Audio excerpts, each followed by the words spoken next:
صدقت يا أرحم الراحمين.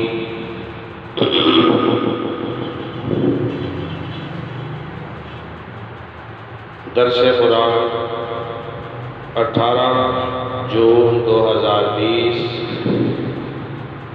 26 شوال 2000 سن 1441 بروز جمعرات. سورہ فاتحہ. ایاک نعبد و ایاک نستعین. تیری ہی ہم عبادت کرتے ہیں، تجھی سے ہم مدد چاہتے ہیں. عبادت صرف اللہ کی ہے. عابد انسان ہے. یہ لفظ اتنا پیارا ہے، اتنا اللہ جل جلالہ کو محبوب ہے. اللہ جل جلالہ نے قرآن کریم میں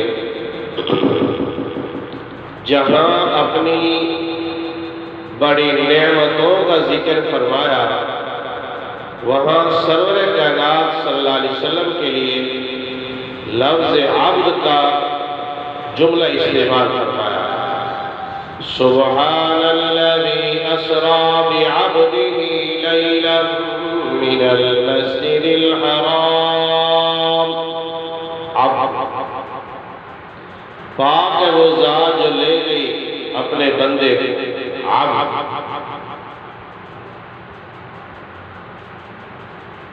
تبارک الذی نزل الفرقان على عبده ليكون للعالمين نذيرا. الحمد لله الذي أنزل على عبده الكتاب ولم يجعل له عوجا.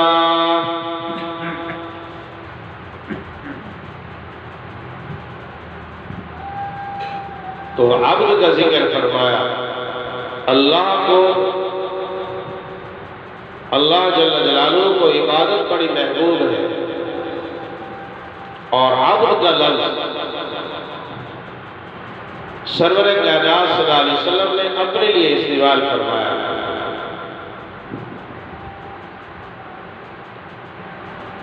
اس لیے آپ صلی اللہ علیہ وسلم کا تعارف اللہ اور اپنے محبوب کے درمیان کیا تعلق تھا؟ محمد ابن عبداللہ. اشہد ان لا الہ الا اللہ واشہد ان محمدا عبدہ ورسولہ. عبد کو پہلے ذکر کیا، رسول کو بعد میں ذکر کیا. علماء کرام نے اس میں ایک نقطہ ذکر فرمایا ہے کہ اللہ جل جلالہ نے پہلے اپنی نسبت کو ذکر فرمایا، عبد اور معبود کی نسبت کو پہلے ذکر فرمایا، اور رسالت کو بعد میں ذکر کیا، کیونکہ یہ امتی اور نبی کا تعلق کا ذکر ہے کہ محبوب صلی اللہ علیہ وسلم اللہ کے رسول ہیں، ہم آپ کے امتی ہیں.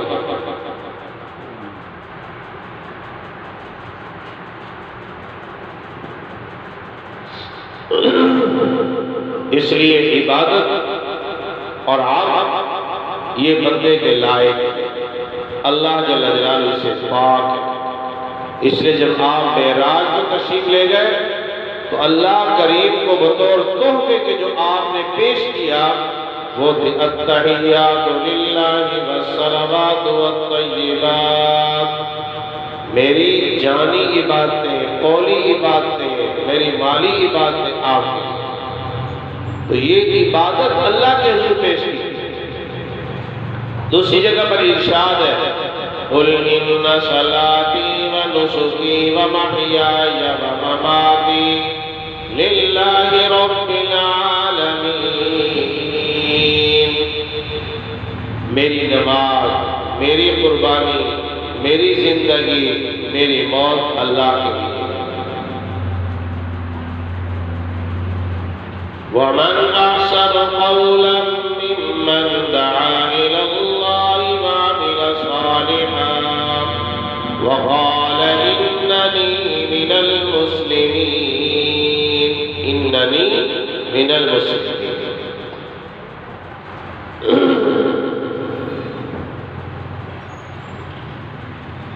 تو اس لیے عبادت اللہ کی ہے، بندے کے لائق عبد ہونا ہے۔ یہ عبد ہی رہے گا تو یہ ترقی کی منازل طے کرے گا۔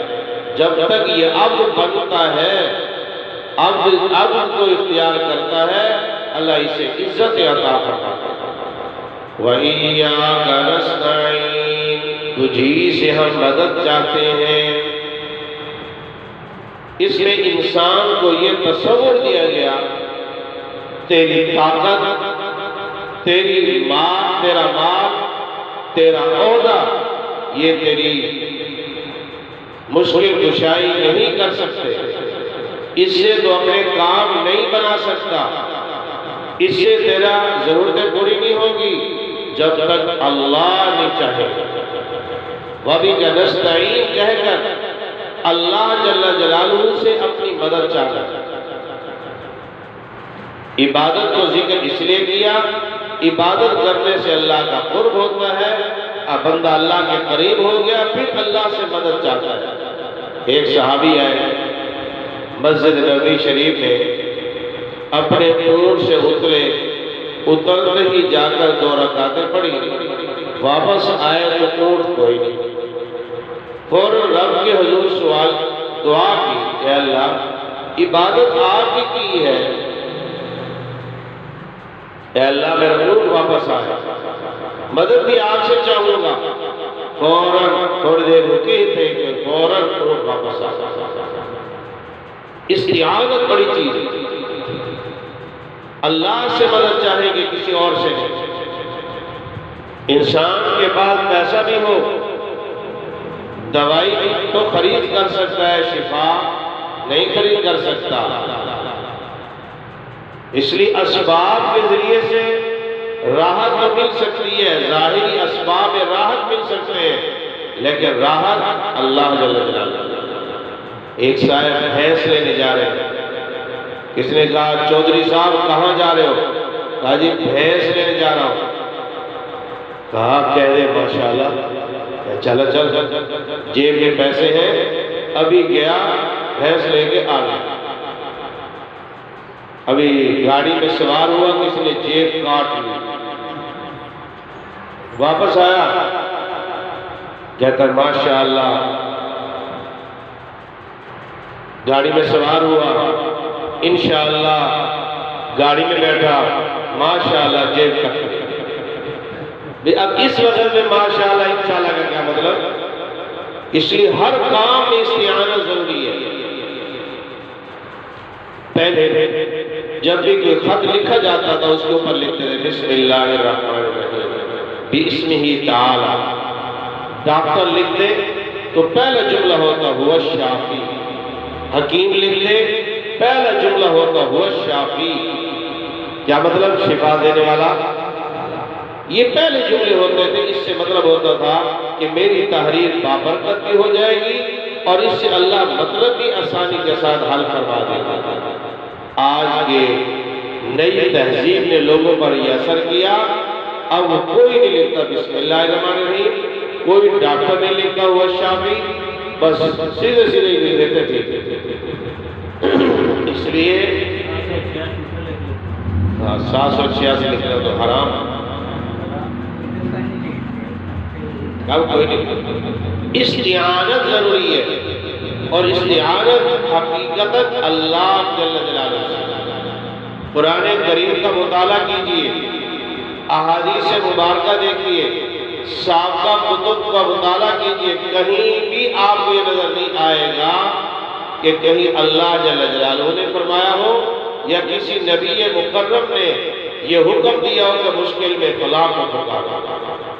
ہر ایک نے یہی فرمایا مشکل آئے تو صرف اللہ جل جلالہ، صرف اپنے رب کو پکارو۔ جب عبادت رب کی ہے، استعانت بھی اللہ سے لے لے۔ ایاک نعبد و ایاک نستعین۔ استعانت میں انسان اپنی کمزوری کا اظہار کر رہا ہے، جو عبدیت کا کامل درجہ ہے کہ میری دعا کچھ نہیں ہے، میں کچھ ہی نہیں، یہ ہوگا تو رب تیرے حکم سے ہی ہوگا۔ ایاک نعبد، تیری ہی عبادت کرتے ہیں، تجھی سے مدد چاہتے ہیں، اے اللہ میں کچھ نہیں، اے اللہ میں کچھ نہیں۔ اس لیے ہر کام کی ابتدا میں بسم اللہ پڑھو تاکہ اللہ تمہارے کام کو پورا فرما دے۔ استعانت ضروری ہے۔ آدمی اپنی طاقت پر گھمنڈ اور غرور نہ کرے، استعانت میں انتہائی عاجزی ہے، انتہائی عاجزی کہ کرنے والی ذات اللہ کی ہے۔ اہدنا الصراط المستقیم۔ جب یہ آیت مبارکہ نازل ہوئی، صحابہ کرام نے پوچھا یا رسول اللہ ما الصراط المستقیم، صراط مستقیم کیا ہے؟ آپ نے فرمایا ما انا علیہ واصحابی، جس طریقے پر میں ہوں اور میرے صحابہ ہیں وہی صراط مستقیم ہے۔ وہی کیا ہے؟ قرآن کریم میں اللہ جل جلالہ نے صراط مستقیم کو خود ذکر فرمایا، قال ھذا صراط علی مستقیم ان عبادی لیس لک علیہم سلطان الا من اتبعک من الغاوین وَإِنَّ جَهَنَّمَ لَمَوْعِدُهُمْ أَجْمَعِينَ۔ شیطان نے قسم کھا کے کہا آپ کے بندوں کو گمراہ کروں گا۔ اللہ کریم نے مہلت دے دی، فرمایا ھذا صراط، یہ سیدھا راستہ ہے، یہ سیدھا راستہ، یہ میرا سیدھا راستہ ہے، اور جا شیطانا میرے بندوں پر تیرا زور نہیں چلے گا۔ ان عبادی لیس لک علیہم سلطان، صراط مستقیم کہتے ہیں سیدھا راستہ، پگ ڈنڈیاں نہیں، سیدھا راستہ۔ وعلى الله قصد السبيل ومنها جائر ولو شاء لهداكم أجمعين۔ یہ سیدھا راستہ ہے اور یہ ٹیڑھے راستے ہیں، سیدھا راستہ اللہ کے پاس۔ وَأَنَّ هَذَا صِرَاطِي مُسْتَقِيمًا فَاتَّبِعُوهُ وَلَا تَتَّبِعُوا السُّبُلَ فَتَفَرَّقَ بِكُمْ عَنْ سَبِيلِهِ۔ یہ سیدھا راستہ ہے، اسی کی اتباع کرو، اسی کی اتباع کرو۔ وَلَا تَتَّبِعُوا السُّبُلَ، متفرق راستوں میں نہ چلو، ان پگ ڈنڈیوں میں نہ چلو، یہ سیدھا راستہ ہے۔ وہ سیدھا راستہ کیا ہے؟ ما انا علیہ واصحابی، جس پر میں اور میرے صحابہ چلے۔ اس لیے سرور کائنات صلی اللہ علیہ وسلم نے یہ جملے ارشاد فرمائے، اصحابی کالنجوم، صحابہ ستاروں کی مانند ہیں، جس کے پیچھے چلو گے ہدایت پا جاؤ۔ آج بھی ریگستان میں جہاں سڑکیں نہیں، جہاں پر کوئی نشانات مضبوط نہیں ہوتے، آج ٹیلا ادھر ہے کل ادھر ہوگا ہوا کے زور سے، وہاں پر آج بھی ریگستانی ہٹھاڑی لوگ وہاں پر آج بھی اگر منظر دیکھتے تو ستاروں سے دیکھتے ہیں۔ والد صاحب رحمت اللہ علیہ جماعت میں گئے، زور تو مار رہے تھوڑا بات گئے تو وہاں پر راستہ بھول گئے۔ جب راستہ بھول گئے اب پتہ ہی نہیں کہ مسجد کس طرف ہے، ادھر جائے ٹیلا ادھر جائے ٹیلا ادھر جائے ٹیلا۔ کافی دیر کے بعد ساتھی نے کہا کہ امیر صاحب آئے نہیں، جا کے تلاش کرتے۔ انہوں نے ایک وہاں کے رہنے والے کو ساتھ لیا اور چل دیے۔ آئے تو والد صاحب رحمۃ اللہ علیہ اپنے ایک اور ساتھی کے ساتھ گھوم رہے ہیں، راستہ تلاش کر رہے ہیں۔ انہوں نے ساتھ لیا اور کہا یہ ستارہ دیکھ کے آئیے، سیدھا مسجد کی طرف آئے، سیدھا مسجد کی طرف۔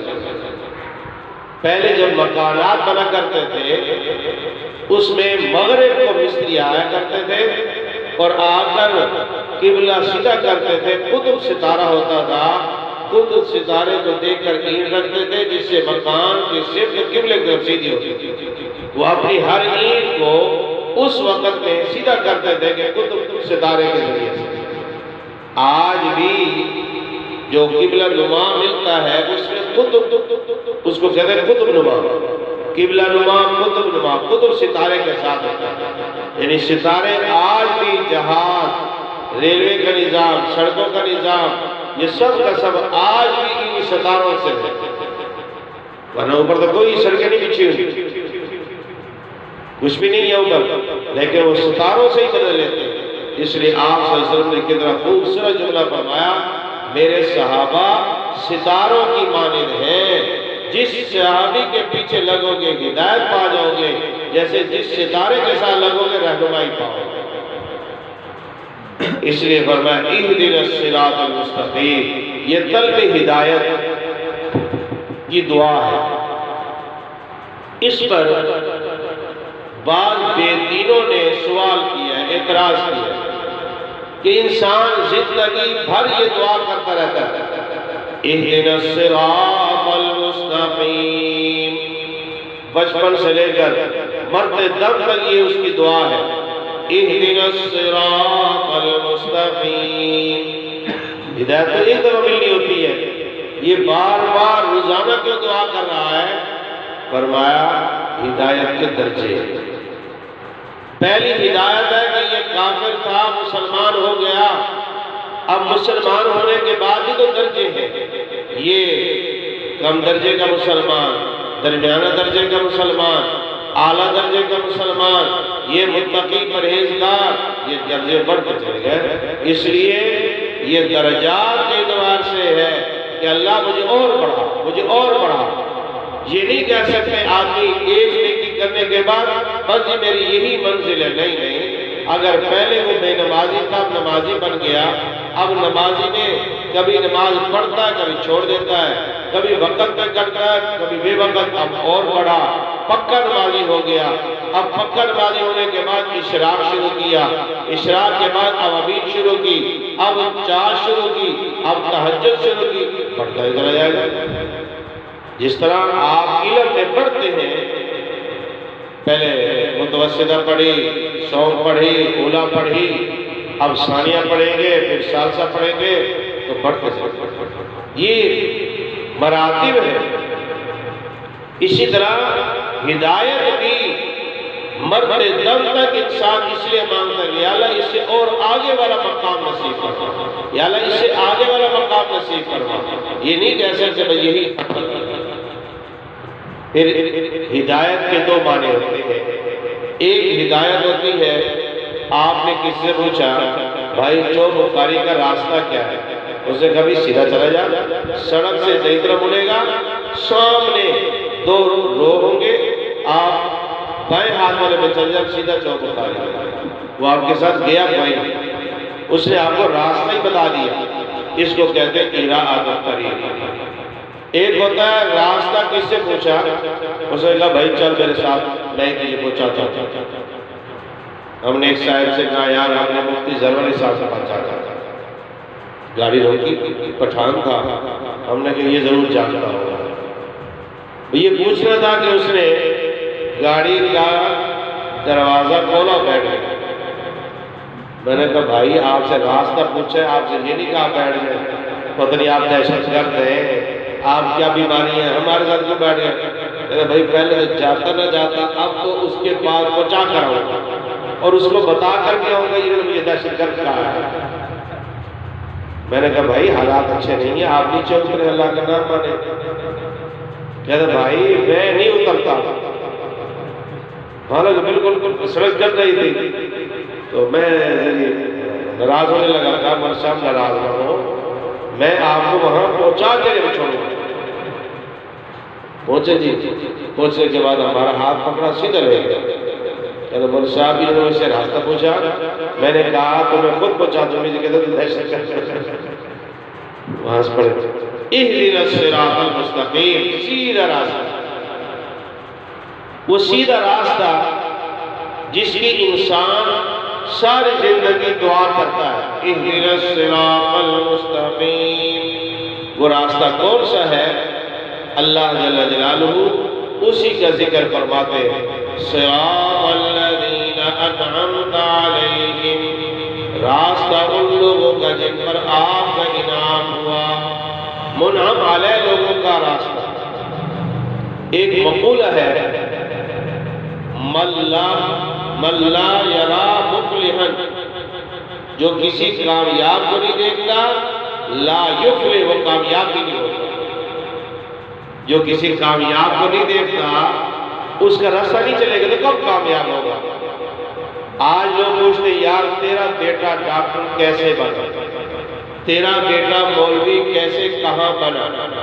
وہ کہتا جی میں نے بچے کو فلاں جگہ پہنچایا، وہ ماسٹر بڑا اچھا تھا، اس نے محنت کی اور بچے نے میٹرک پاس کی، اچھے نمبر آئے اور فلاں جگہ پر یہ کیا، پوری تفصیل بتاتا تھا۔ لوگ پوچھتے ہیں کہ جی آپ کا بچہ ماشاءاللہ بڑے اچھی تلاوت کرتا ہے، کس قاری صاحب کے پاس پڑھا؟ یہ فلاں کے پاس پڑھا۔ یہ نمونہ ہوتے ہیں، نمونے کی ضرورت ہمیشہ رہتی ہے، بغیر نمونے کے بنانے والی ذات صرف اللہ جل جلالہ۔ کوئی نمونہ نہیں تھا انسان کا، پہلے انسان حضرت آدم علیہ السلام بنے، اللہ نے بغیر نمونے کے بنایا۔ جو بغیر نمونے کے بنائے اس کو بدیع کہتے ہیں، بدیع السماوات والارض، بدیع السماوات، بغیر نقشے کے، بغیر نقشہ نویس کے، بغیر مادے کے، بغیر کسی چیز کے اللہ نے جس کو کلمے سے بنایا ہے اس کو کہتے ہیں بدیع۔ پہلے درخت نہیں تھے،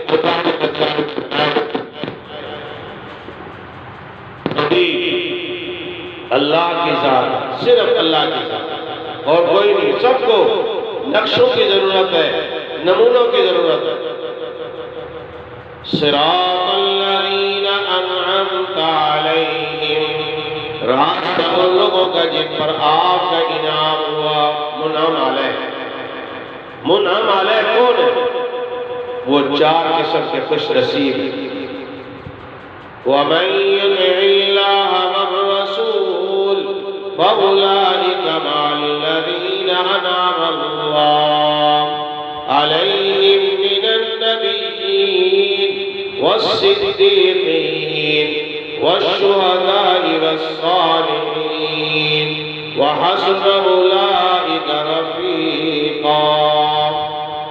یہ چار گروہ ہے منعم علیہ۔ پہلا گروہ انبیاء علیہ السلام، سب سے بہترین نمونہ انبیاء ہوتے ہیں اور سب سے اعلیٰ نمونہ ایڈیل ہمارے لیے جناب نبی کریم صلی اللہ علیہ وسلم، جن کے متعلق اللہ کریم نے فرمایا لَقَدْ كَانَ لَكُمْ فِي رَسُولِ اللَّهِ أُسْوَةٌ حَسَنَةٌ، تمہارے لیے بہترین نمونہ ہے۔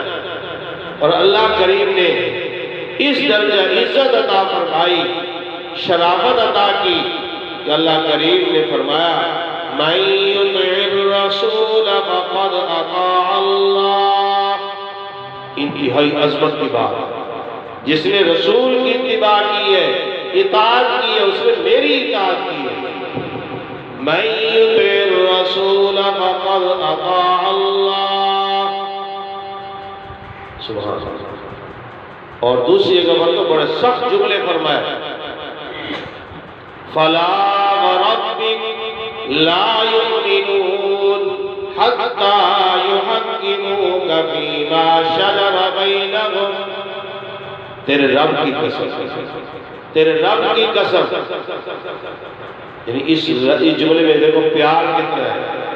اللہ کریم جو بھی کہہ سکتے ہیں تیرے رب کی قسم، تیرے رب کی قسم، فَلَا وَرَبِّكَ، اے محبوب تیرے رب کی قسم ہے، وہ مومن نہیں ہے جو تیری بات نہیں مانتا۔ کیا کمال ہے۔ ایک منافق مسلمان کا جھگڑا ہو گیا، منافق اور یہودی کا جھگڑا ہو گیا۔ منافق کہتے تھے جو ظاہری طور پر اسلام کا اظہار کرتا تھا اندر سے بے ایمان ہوتا تھا۔ یہودی تو یہودی ہے۔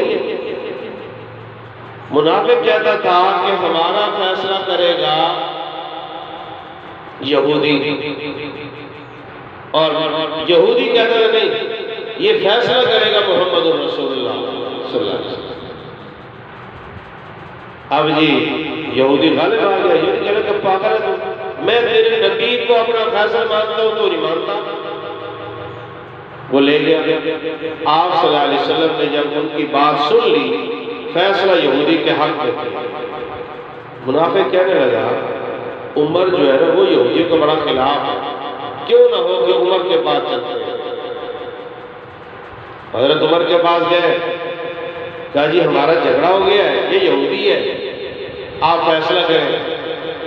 اچھا ٹھیک ہے، بات سن لی، سننے کے بعد یہودی کہنے لگا ہمارا فیصلہ تمہارے نبی برحق نے میرے حق میں کر دیا ہے، اب آپ کی مرضی، آپ جو اچھا ہے فیصلہ کریں۔ اچھا حضرت عمر بولے اچھا، اندر گئے، تلوار لے کر آئے، منافق کا سر اڑا دیا۔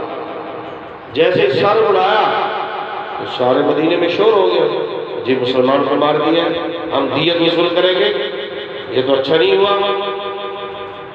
ان منافقوں نے شور مچایا، اللہ کریم نے قرآن نازل کیا، عمر جو کیا سچا کیا، عمر جو تو نے کیا ہے، منافق کا سر اتارا ہے، بالکل ٹھیک کیا ہے۔ فلا وربک، اس میں بہت زور ہے، تیرے رب کی قسم۔ تو کیا سمجھتا ہے میں تجھ سے جدا ہو گیا؟ نہیں نہیں، میرے طرح سے پیار ہے، تیرے رب کی قسم، لا یؤمنون، وہ مومن نہیں ہے یہاں تک کہ وہ آپ کو فیصل بنائے ان چیزوں میں جو آپ کی اختلافات، وہ رب کی قسم۔ صراط الذین انعمت علیہم، راستہ ان لوگوں کا جن پر آپ نے انعام کیا، یہ منعم علیہ ہے انبیاء، صدیقین، شہداء، صالحین۔ یہ چار درجے کے لوگ ایسے ہیں جو منعم علیہ ہیں، جن پر اللہ کا انعام ہو۔ انبیاء کے بعد صدیقین کا درجہ ہے، حضرت صدیق اکبر عکس نبوت تھے، عکس نبوت ہے، عکس نبوت، عکس علوم نبوت۔ جیسے شیشے میں کوئی چیز سامنے ہو عکس ہوتی ہے، محبوب صلی اللہ علیہ وسلم کا پورا عکس ابوبکر صدیق۔ اسی سے انشاءاللہ ہفتے والے دن سبق شروع کریں گے، عکس نبوت ہے ابوبکر صدیق۔ سبحانک اللہم وبحمدک، نشہد ان لا الہ الا انت، نستغفرک ونتوب الیک۔ الحمدللہ رب العالمین، والصلاة والسلام علی اشرف الانبیاء والمرسلین۔ یا ارحم الراحمین، یا مولا کریم، قرآن و حدیث سمجھنے کی، عمل کرنے کی توفیق نصیب فرما۔ مولا کریم تمام بیماروں کو صحت عطا فرما۔ یا اللہ جو فوت ہو گئے، جن کے جنازے کے لیے بزرگ جا رہے ہیں، ان کی کامل بخشش فرما۔ یا اللہ قرآن و حدیث سمجھنے کی، سمجھانے کی، عمل کی توفیق نصیب فرما۔ آمین آمین بجاہ نبی۔